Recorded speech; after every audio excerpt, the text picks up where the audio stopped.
I would want to ask him, he's aware that a key development partner, the IMF, entered into some agreement with us. And in that agreement, they required of us to put in place certain measures. He is aware that the e-levy and the betting tax and other taxes he considers are nuisance taxes have been captured as part of our revenue sources in this agreement with the IMF. So government really has no unfettered discretion. How do you justify the repealing of these tax laws without hurting the very agreement that you have with the IMF? You think, in other words, you think that you can freely repeal these tax laws and without introducing a new revenue measure, the fund will be happy with you and will not see that your repealing of these tax laws amount to breaching an existing agreement with them? Thank you. Thank you, Mr. Chairman. Mr. Chairman, the IMF did not ask the former government to introduce e-levy. The e-levy was introduced before the IMF program. And so the IMF did not ask you to introduce e-levy. The betting tax was also introduced by yourselves, not the IMF. It's not an IMF prescription.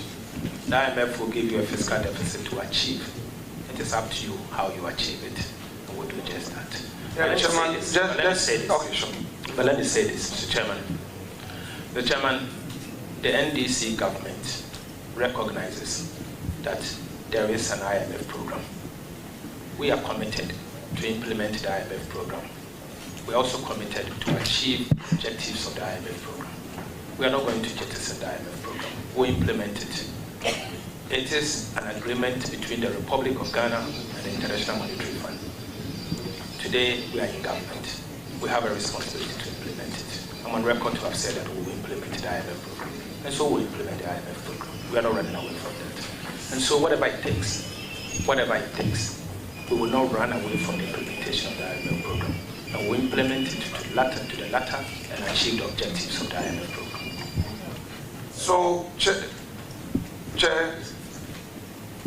is the nominee therefore suggesting to us that repealing these tax laws, these taxes that he considers them nuisance, repealing them without introducing new taxes or other forms of taxes in their place will not amount to breaching the IMF agreement?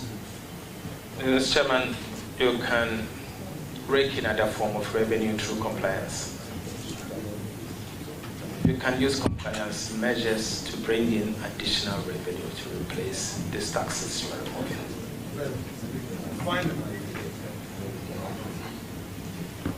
Finally, leader,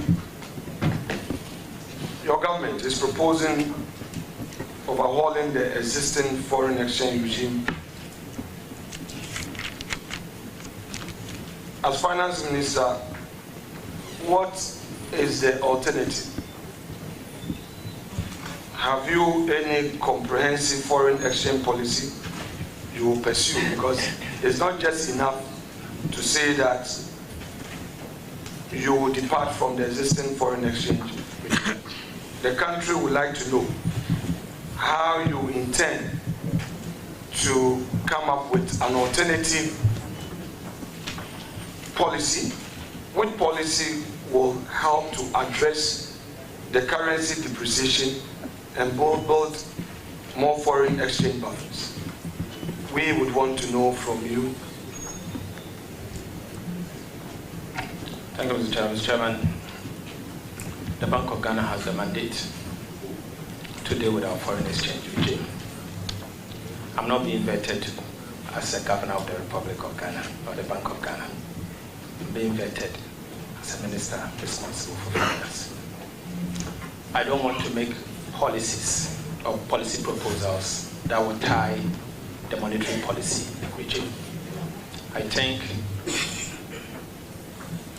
we should leave that to the central bank and the governor, or the next governor, to be able to have the power to deal with monetary policy, particularly the management of our foreign exchange.